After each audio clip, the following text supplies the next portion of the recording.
August 17th, 2026, 2:58 local time. The Sea of Japan, approximately 220 nautical miles east of the North Korean port of Wonsan and 310 nautical miles west of the Japanese coast near Akita. The sky is overcast at 8,000 feet, a warm summer front pushing northeast across the basin. Wind 12 knots from the southwest. Sea state 2. No stars visible. The horizon is a black line indistinguishable from the sky above it. An Arleigh Burke flight. 2A guided missile destroyer is holding a northeast heading at 16 knots, operating as the Northern Surface Warfare Picket for a bilateral U.S.-Japan exercise that has been underway for 9 days. The ship is 14 nautical miles north of the main exercise formation, a positioning that places it closest to North Korean territorial waters and furthest from the formation's primary Aegis coverage. It is the edge of the defensive architecture. The position a ship occupies when it is trusted to handle whatever appears from the north, while the main formation focuses on its training objectives to the south. The Combat Information Center is manned at standard sea detail. The SPY-1D phased array radar is in active search. The SQS-53C hull-mounted sonar is pinging. All navigation systems are online. GPS primary, inertial navigation secondary, radar navigation cross-checked every 8 minutes. The ship's engineering plant is in full normal operation, both shafts running, all 4 gas turbine generators on the line. Every electronic system on this ship is about to stop working. Welcome. I'm your host at Navy Legends. Tonight we are examining the weapon that sits at the intersection of nuclear physics and electronic warfare. The electromagnetic pulse. Not the nuclear weapon itself, not the blast, not the thermal radiation, but the invisible, instantaneous electromagnetic shockwave that propagates outward from a nuclear detonation at altitude and collapses every unshielded electronic circuit within its radius of effect. The EMP has been part of military planning since 1962, when the United States detonated a 1.4 megaton warhead at 400 kilometers altitude over the Pacific and accidentally disabled streetlights and electronics across Hawaii, 1,400 kilometers away. In the decades since, every major military power has studied it, modeled it, and quietly prepared for it. Tonight we examine what a purpose-built, low-yield EMP warhead detonated at high altitude over the Sea of Japan does to a U.S. Navy destroyer, and what that destroyer's crew does in the seconds and minutes after the world goes dark. This is a fictional simulation built from documented EMP physics, real ship vulnerability research, and North Korean ballistic missile capabilities that are not fictional at all. Let's begin. The weapon was a KN-23 short-range ballistic missile, a road-mobile, solid-fuel system with a range of approximately 690 kilometers and a flight profile that, in its standard configuration, follows a quasi-ballistic trajectory with pull-up maneuvering capability in the terminal phase. The KN-23 has been tested repeatedly since 2019. Its accuracy is well characterized. What made this specific round different from every previous KN-23 test was its payload. The warhead was not a conventional high-explosive penetrator. It was not a cluster munition. It was a low-yield nuclear device, assessed by DIA at between 3 and 5 kilotons explosive yield, specifically configured for high-altitude detonation as an electromagnetic pulse weapon. The device had been optimized for E1 pulse generation, the gamma radiation-driven electron cascade that produces the near-instantaneous, extremely high-voltage electromagnetic field that destroys semiconductor junctions and collapses unshielded electronics. At a detonation altitude of 40 kilometers above the sea surface, a 3 to 5 kiloton device would generate an E1 pulse, covering a surface radius of approximately 250 to 300 kilometers. The destroyer was 220 nautical miles from the launch point. In the radius of effect, centered on the detonation point directly above the midpoint between the destroyer and the exercise formation.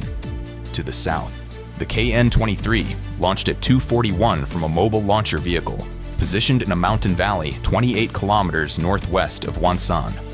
The USS BIRS satellite detected the launch at 2:41:09. The launch alert reached Pacific Fleet Command at 2:41:44. The alert reached the exercise formation's tactical command net at 2:42:11. At 2:42:11, the destroyer received the SBIRS launch alert.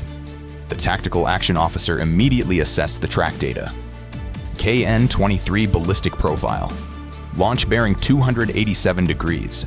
Projected trajectory indicating a Sea of Japan impact point, approximately 180 kilometers north of the exercise formation. Not a direct trajectory toward the ship.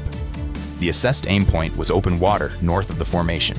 He did not yet know that the aim point was not the sea surface. It was 40 kilometers above it.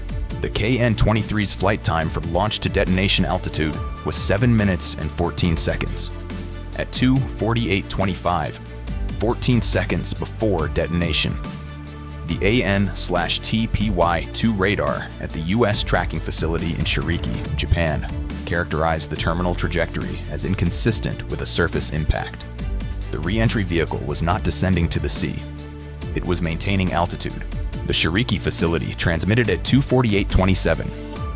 Track 4471. Assess high altitude detonation profile. Probable EMP employment. All units implement EMP protection procedures immediately. The transmission reached the destroyer's radio room at 2:48:31. The KN-23 detonated at 2:48:39.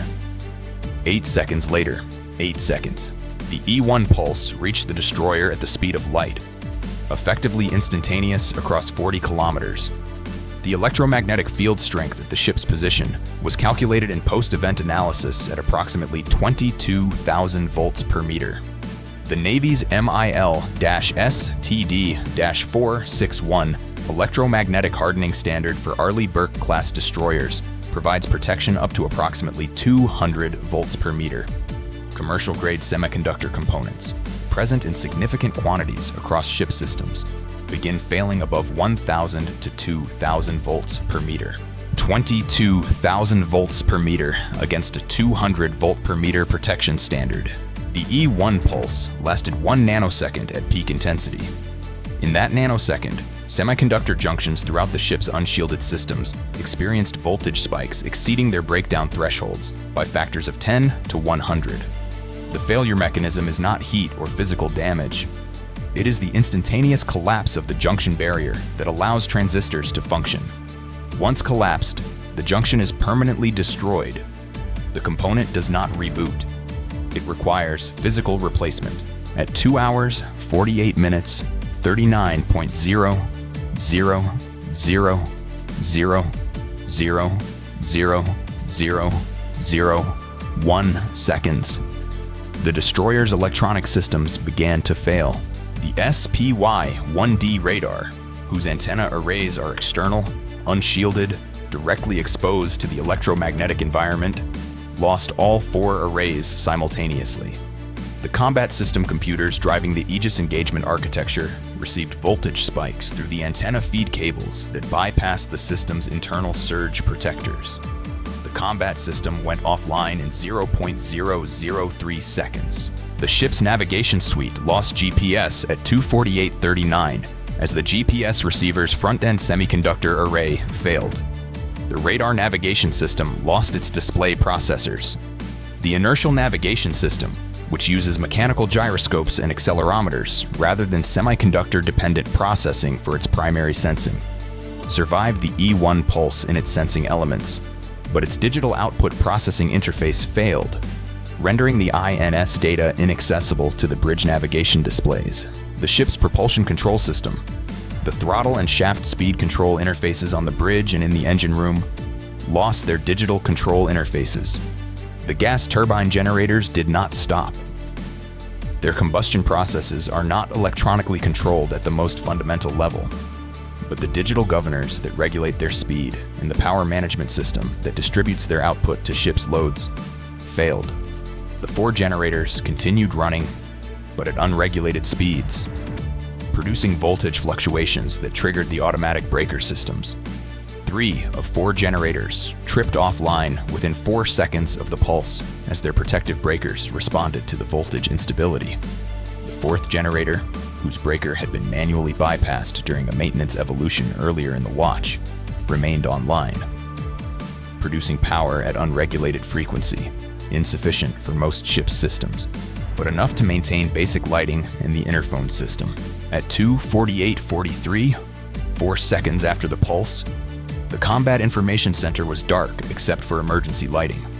The main tactical display, the weapons control panels, the radar repeaters, the Link 16 data network terminals, all dark. The tactical action officer was standing in a room full of dead screens. On the bridge, the officer of the deck had lost steering control. The digital helm interface had failed along with everything else. The ship's rudder was locked in its last commanded position, 2 degrees right, a minor correction that had been dialed in 40 seconds before the pulse. The ship was now turning slowly to starboard, unpowered rudder control unavailable.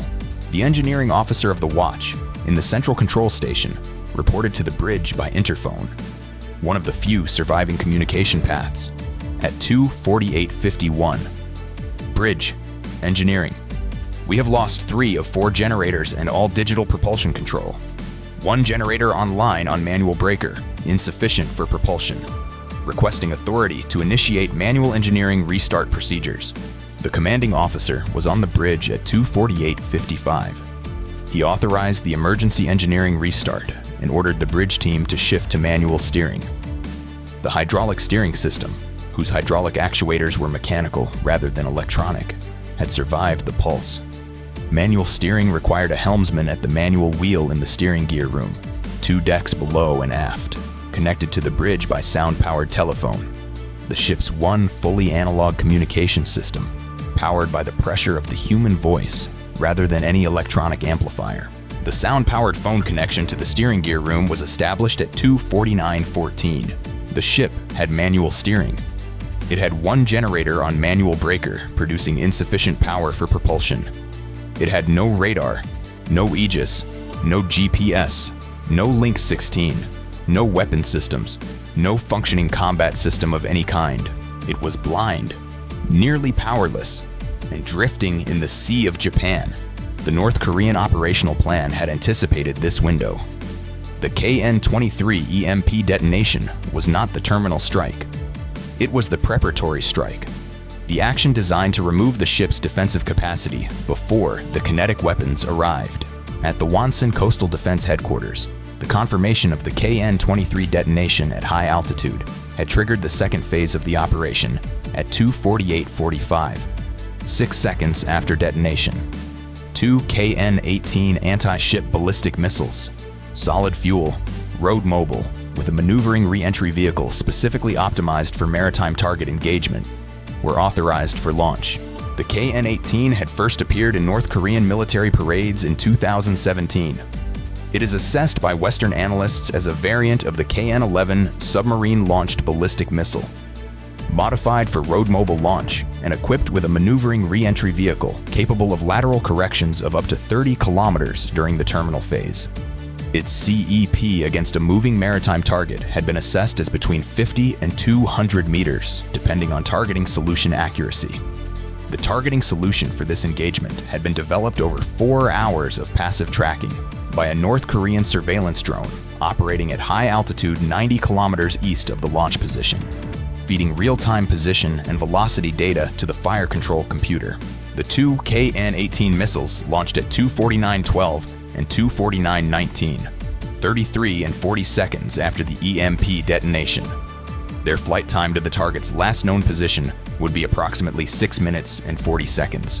The exercise formation to the south, the Ticonderoga-class cruiser and 3 additional Arleigh Burke destroyers, had received the Shiriki warning transmission at 2:48:31. They had not had 8 seconds to implement EMP protection. They had had 8 seconds to know it was coming. None of the ships in the formation had been within the effective EMP radius. The detonation point had been positioned to maximize effect on the northern picket ship, while remaining outside the lethal radius of the main formation to the south.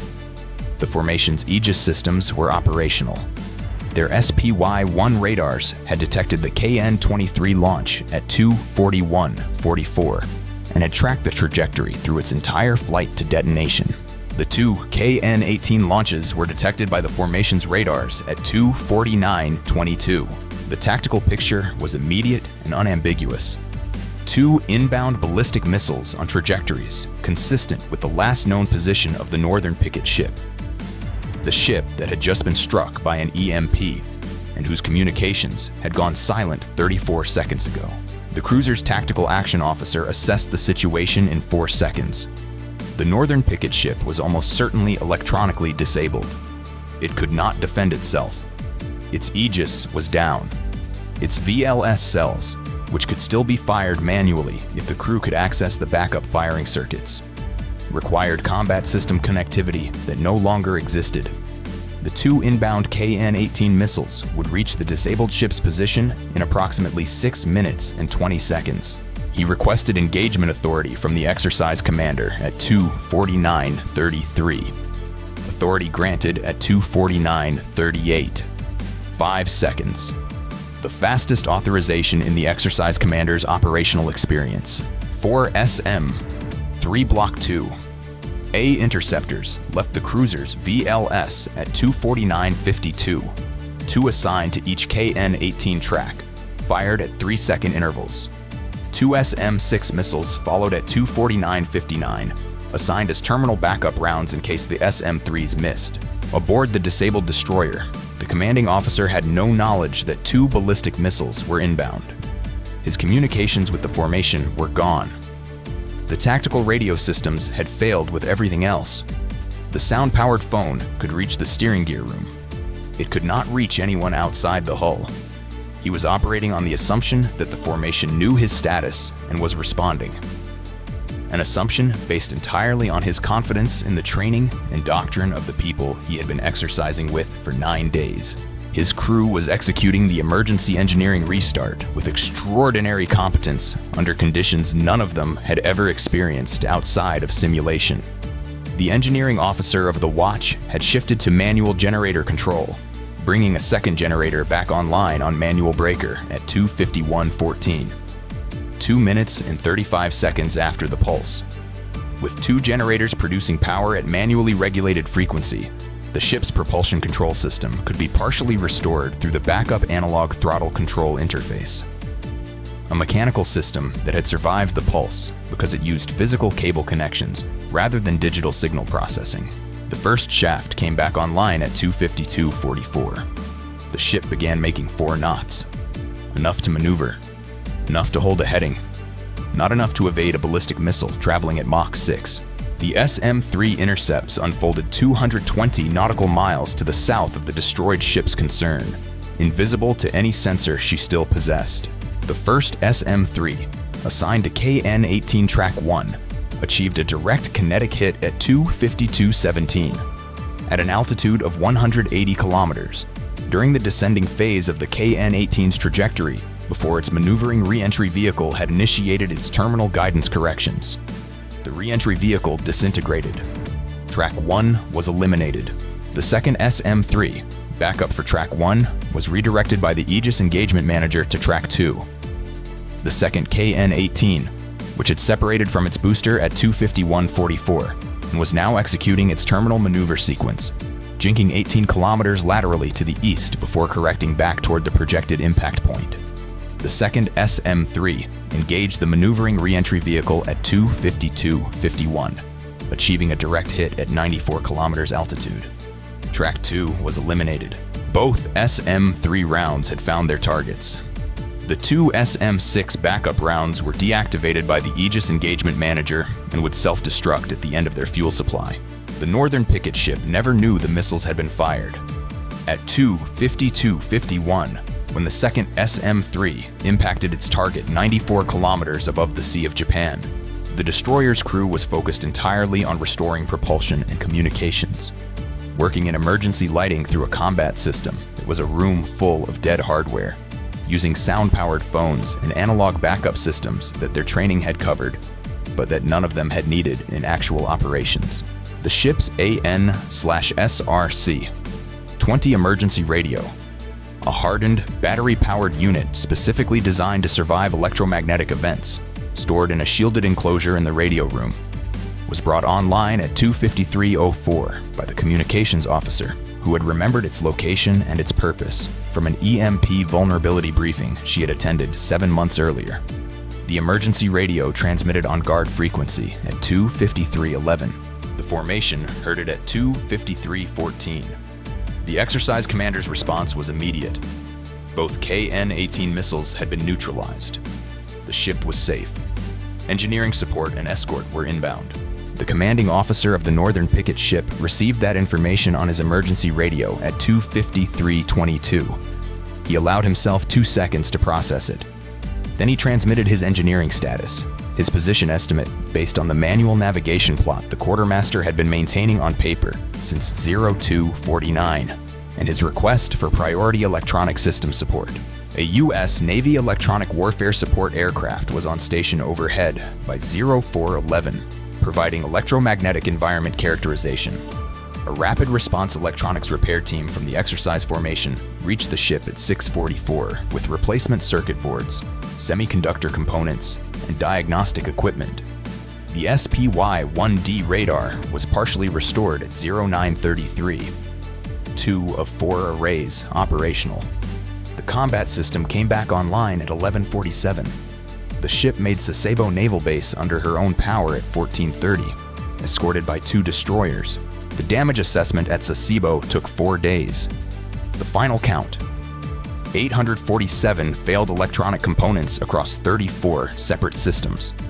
Full operational restoration estimated at 90 to 120 days. The diplomatic response was the most delicate in the crisis sequence. North Korea had detonated a nuclear device, even a low-yield one, even at high altitude with no direct blast or thermal casualties, in the Sea of Japan, above international waters, against a U.S. Navy warship. The legal characterization was unambiguous, an act of war. The political characterization was considerably more contested. The Kim regime issued a statement at 8 o'clock Pyongyang time describing the operation as a demonstration of electromagnetic strategic deterrent capability in response to U.S.-Japan exercises threatening North Korean sovereignty. It claimed no nuclear weapon had been employed, that the detonation was a directed energy demonstration. Scientifically incoherent, not addressed to a scientific audience. The United States formally characterized the event as a nuclear weapons employment in a presidential statement at 1400 Washington time, announcing suspension of all diplomatic contacts, additional financial sanctions, and immediate enhancement of Western Pacific Force posture. A second carrier strike group was ordered to the Sea of Japan within 24 hours. No kinetic response against North Korea was announced. The most consequential decision of the engagement, and the one that would be debated in classified policy reviews for the next decade. Japan called for an emergency UN Security Council session. China abstained on the condemnation resolution. Russia vetoed it. The council adjourned without outcome. The after-action engineering analysis produced 3 findings that drove immediate fleet-wide action. The first was the hardening gap. MIL-STD-461, while appropriate for standard electromagnetic interference environments, was never designed for E1 EMP field strengths from nuclear detonations. A revised standard, MIL-STD-461H, had been in draft review since 2021. After August 17th, it was finalized and mandated for all new construction within 60 days. The second was survivor systems familiarity. The emergency radio, sound-powered telephone system, and mechanical analog backups all functioned as designed. But the crew's knowledge of the emergency radio's location and procedure depended on one officer's memory of a briefing from 7 months earlier. Fleet-wide mandatory quarterly EMP survivability drills were directed within 30 days. The third was formation architecture, positioning the highest threat exposure picket ship with the least Aegis backup coverage, maximized sensor geometry, but did not account for the scenario where the picket's own defensive capacity was eliminated before the kinetic engagement began. Revised doctrine, directing a minimum of 1 additional Aegis asset within SM-3 range of any picket position, was drafted within 14 days. This is the lesson Navy Legends returns to in scenario after scenario. The weapon that changes everything is always the one assessed as unlikely rather than dangerous. The EMP was not a new concept on August 17th. It had been in military planning documents for 60 years. The vulnerability it exploited, the gap between civilian-grade semiconductor protection and nuclear electromagnetic field strengths had been documented since 1962. The 847 failed components aboard a destroyer in the Sea of Japan were not a surprise to the engineers who had read those documents. They were a surprise to a fleet that had not found the budget and schedule to implement the protection those documents recommended. That is not a failure of technology. That is a failure of priority. And on August 17th, a KN-23 with a low-yield warhead demonstrated in 1 nanosecond exactly what that failure costs. Stay informed. Stay vigilant. I'll see you in the next one.